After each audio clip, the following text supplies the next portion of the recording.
আসসালামু আলাইকুম বন্ধুরা, আমার হেসেলে আপনাদের সকলকে জানাই স্বাগত। বন্ধুরা, আজকে আপনাদের সঙ্গে একটা দারুণ টেস্টি রেসিপি শেয়ার করব আমি। সেটা হচ্ছে কাতলা মাছ দিয়ে ফুলকপি, টমেটো, মটরশুঁটি দিয়ে দারুণ টেস্টি একটি রেসিপি আমি শেয়ার করব আপনাদের সঙ্গে আজকে। আর এরকম একটা রেসিপি হলে কিন্তু বন্ধুরা গরম গরম ভাতের সাথে আর কিছুই লাগবে না, তাই না? শীতকালের কিন্তু আদর্শ একটি রেসিপি এটা। আর সঙ্গে থাকার অনুরোধ রইল সকলকেই, তো সঙ্গে থাকুন, রেসিপিটি দেখতে থাকুন। আর বন্ধুরা দেখুন, আমি এখানে নিয়ে নিয়েছি কাতলা মাছ, ফুলকপি, মটরশুঁটি, ধনেপাতা, টমেটো, আর এর মধ্যে আমি কিন্তু আলুরও ব্যবহার করব। তো এই সব কটা মিলিয়ে একটা দারুণ মজাদার টেস্টি একটা সবজি বানাবো আজকে। তো মাছটাকে সবার প্রথমে নুন হলুদ মাখিয়ে নেব। আর কারা কারা কাতলা মাছ খেতে ভালোবাসেন অবশ্যই কমেন্ট করে আমাকে জানাবেন।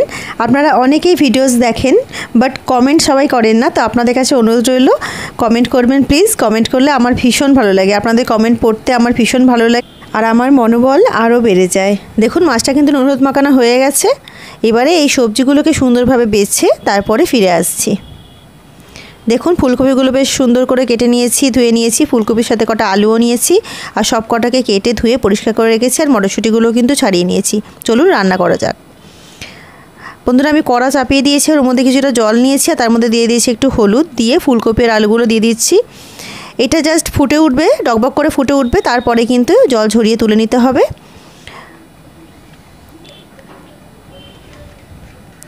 তো দেখুন, এটা কিন্তু ভালোভাবে ফুটিয়ে নিয়েছি। এবারে জল ঝরিয়ে তুলে নেব। এটা কিন্তু সেদ্ধ করতে হবে না, আর এটা কিন্তু বেশি নরম করে ফেললেও হবে না।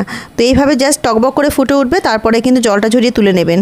কারণ ফুলকপিতে অনেক রকম প্রিজারভেটিভস থাকে, সেটা কিন্তু একেবারেই এর থেকে পরিষ্কার হয়ে যাবে, সেই কারণে এইভাবে করা। তো অবশ্যই এইভাবে করবেন। আর অনেকে বলেন যে গ্যাসের প্রবলেম, তো তারাও অবশ্য করবেন। তো দেখেছেন, প্রথমে ফুলকপি ধুয়ে নিয়েছিলাম, তারপরে কিন্তু ফুটিয়ে নিয়েছি জলে, হলুদ জলে। এখানে আমি গ্যাস অন করে কড়া চাপিয়ে দিয়েছি, আর নিয়ে নিয়েছি বেশ খানিকটা কাচ্চিখানি সর্ষের তেল। কারণ এই তেলেই আমি মাছ ভাজবো, এবং অবশিষ্ট তেলে আমি ফুলকপি আর আলুগুলোকেও ভাজবো, সেই কারণে একবারেতে তেলটা দিয়ে দিলাম। তেল গরম হয়ে গেছে, মাছগুলোকে ভেজে নেব।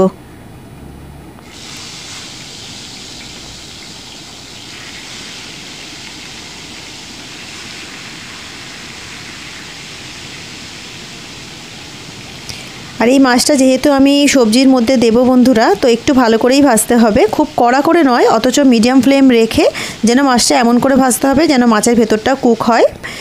সেই কারণে, কারণ এটাতেও ঝাল করব না, এটা আমি ফুলকপির সবজিতে দেব, সেই কারণে কিন্তু কাঁচা থাকলে হবে না। মাছটা তো সুন্দরভাবে, মাছটা গ্যাসের ফ্লেমটা মিডিয়াম রেখে আর সুন্দর করে ভেজে দিতে হবে, যেন দু সাইডেই ভালো করে ভাজা হয় এবং ভিতরে যেন ভালোভাবে মাছটা সেদ্ধ হয়।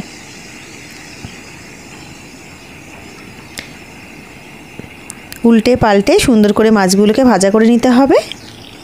দেখুন বন্ধুরা, মাছগুলো কিন্তু আমার ভাজা হয়েই গেছে। আর জাস্ট একটুখানি ভাজলেই কিন্তু মাছ একেবারে কমপ্লিট হয়ে যাবে। তো মাছগুলোকে শক্ত করকরে করে ভেজে ফেললে হবে না, একটু সফট রেখেই ভাজতে হবে, কিন্তু গ্যাসের ফ্লেমটাকে মিডিয়াম রেখে ভাজতে হবে। দেখুন, পারফেক্ট ভাজা হয়েছে মাছগুলো, পুড়েও যায়নি, অথচ মাছগুলো কিন্তু কোনো কাঁচাও নেই। এইভাবে কিন্তু মাছটাকে ভাজবেন অবশ্যই, কারণ মাছ দিয়ে সবজি রাঁধতে গেলে কিন্তু এটা খুব একটা ইম্পর্টেন্ট পার্ট। যদি ভিতরটা কাঁচা থেকে যায়, তাহলে কিন্তু রান্নার মধ্যে একটা বাজে স্মেল থাকবে, আর মাছটা খেতেও ভালো লাগবে না, সবজিটা খেতেই ভালো লাগবে না। তো মাছগুলো তুলে নিয়েছি, আর এতে দেখুন অল্প একটুখানি তেল আছে। এই তেলের মধ্যে ফুলকপিটাকে, আলুটাকে ভালো করে ভেজে নেব। আর ফুলকপিগুলো আমি বেশ বড় বড় সাইজে রেখেছি, দেখতেই পাচ্ছেন, বেশ ডুমো ডুমো করে সুন্দর করে কিন্তু কেটে নিয়েছি। অল্প একটু লবণ দিয়ে দিলাম, কারণ সেদ্ধ করার সময় কিন্তু আমি কোনোভাবেই কোনো লবণ দিইনি, সেই কারণে এখন ভাজার সময় অল্প একটু লবণ দিয়ে ফুলকপি আলুটিকে সুন্দর করে ভেজে নিতে হবে। দেখুন, ঠিক এইভাবে ফুলকপি আলুগুলোকে সুন্দর করে ভেজে নিতে হবে।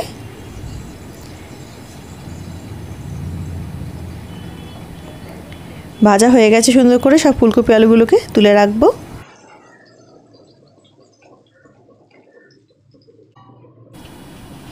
বন্ধুরা, দিয়ে দিচ্ছি আরও একটু কাচ্চিখানি সর্ষের তেল। তেল গরম হয়ে গেছে, দিয়ে দিচ্ছি একটু কালো জিরে। মাছের রান্নায়, মাছের তরকারিতে কালো জিরে দিলে কিন্তু মাছের কোনো স্মেলই থাকে না, তো সেই কারণে অবশ্যই দেবেন।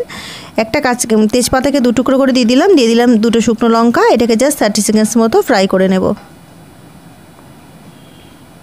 দিয়ে দিচ্ছি পেঁয়াজ আর কাঁচা লঙ্কার পেস্ট। এখানে একটা মিডিয়াম সাইজের পেঁয়াজ আর তার সঙ্গে 4টে কাঁচা লঙ্কা দিয়ে একটা পেস্ট বানিয়ে রেখেছিলাম, সেটা দিয়ে দিলাম। দিয়ে দিচ্ছি 1 টেবিল স্পুন মতো আদা রসুনের পেস্ট।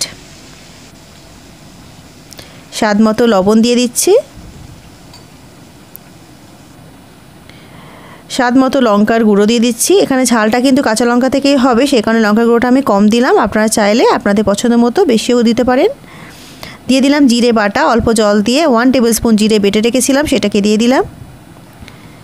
মশলাগুলো ভালো করে মিক্স করে নেব।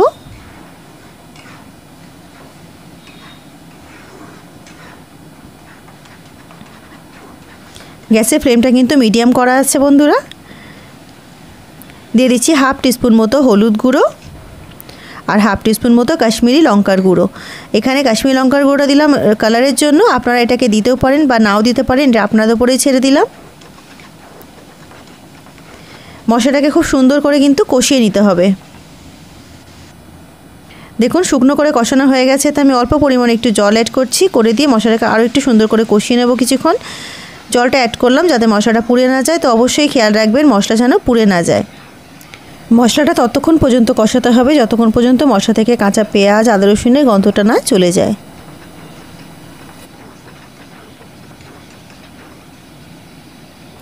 মশলাটা সুন্দর করে কষানো হয়ে গেছে, ওপর থেকে তেল ছেড়ে দিয়েছে। দিয়ে দিচ্ছি ভাজা ফুলকপি আর আলুগুলো। ভাজা ফুলকপি আর আলুগুলো দিয়ে কিন্তু মশলার সাথে ফুলকপিগুলোকেও একটু ভালো করে কষিয়ে নিতে হবে। গ্যাসের ফ্লেমটা কিন্তু কম রেখেই এখানে ফুলকপিটাকে কষাতে হবে।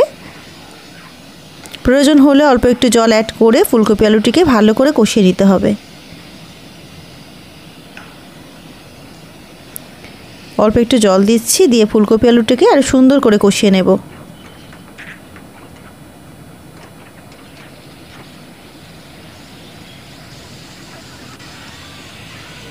দেখুন বন্ধুরা, ঠিক এইভাবে কিন্তু ফুলকপি আলুগুলোকে কষাতে হবে। বেশ সুন্দর করে কষা কষা হয়ে গেছে। এই পর্যায়ে এতে দিয়ে দেব জল। জলটা কিন্তু এখানে একবারেতেই দিয়ে দেব যাতে ফুলকপি আলুগুলো জলের মধ্যে সেদ্ধ হয়ে যায়। আর এতে কিন্তু আমরা মাছও দেব, আর মাছ দেওয়ার পরে কিন্তু আরও কিছুটা জল অ্যাবজর্ব হয়ে যাবে। তো যেই পরিমাণে ঝোল রাখতে চাইছেন সেই পরিমাণেই কিন্তু জলটা এখানে অ্যাড করতে হবে। যারা বেশি গ্রেভি পছন্দ করেন তারা কিন্তু জলের পরিমাণটা একটু বেশিও দিতে পারেন। আমি মোটামুটি গ্রেভি রাখবো, খুব বেশি গ্রেভি রাখবো না, খুব কমও রাখবো না, সেই আন্দাজে কিন্তু আমি জলটা দিয়ে দিলাম। দিয়ে দিচ্ছি ছাড়িয়ে রাখা মটরশুঁটিগুলো।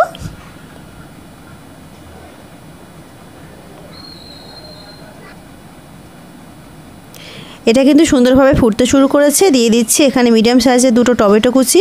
আর আপনারা কিন্তু এখানে বড় সাইজের টমেটো দিলে একটাও দিতে পারেন। আমি এখানে মিডিয়াম সাইজের টমেটো দিয়েছি তাই 2টো দিলাম। মোটামোটা করে কেটে দিলাম, টমেটোটা সেদ্ধ হয়ে যাবে, অথচ ঘেটে যাবে না, আমি এরকম চাইছিলাম তাই এইভাবে দিলাম। দিয়ে দিচ্ছি 2টো কাঁচা লঙ্কা চিড়ে।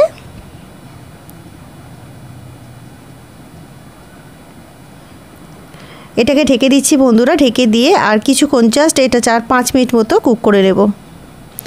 আর অবশ্যই মিডিয়াম ফ্লেমে কুক করতে হবে। বন্ধুরা এটাকে ঢেকে 5 মিনিট কুক করে নিয়েছি। আর 5 মিনিট পর দেখুন ফুলকপিগুলো সেদ্ধ হয়ে গেছে, আলু সেদ্ধ হয়ে গেছে, এগুলো তো ভাজা ছিলই। আর 5 মিনিট কুক করাতে এটা কিন্তু ভালোভাবে সেদ্ধ হয়ে গেছে দেখুন, অথচ কিন্তু গোটা গোটা আছে। তো এইভাবে কিন্তু রান্নাটা করতে হবে যেন ঘেটে না যায়, সেদ্ধ হয়ে যাবে অথচ গোটা থাকে যেন। তো এইভাবে এই সময় কিন্তু মাছগুলোকে দিয়ে দিতে হবে। দিয়ে দিচ্ছি ভাজা মাছগুলো, গ্রেভির ওপর সুন্দর করে মাছগুলোকে বিছিয়ে দিতে হবে।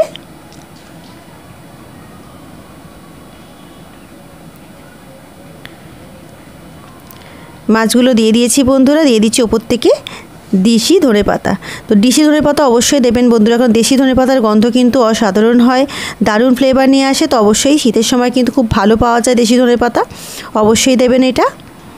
এটা কিন্তু রান্নার স্বাদ গন্ধকে আরও বেশি বাড়িয়ে দেবে। মাছগুলোকে সুন্দর করে গ্রেভির মধ্যে ডুবিয়ে দিচ্ছি।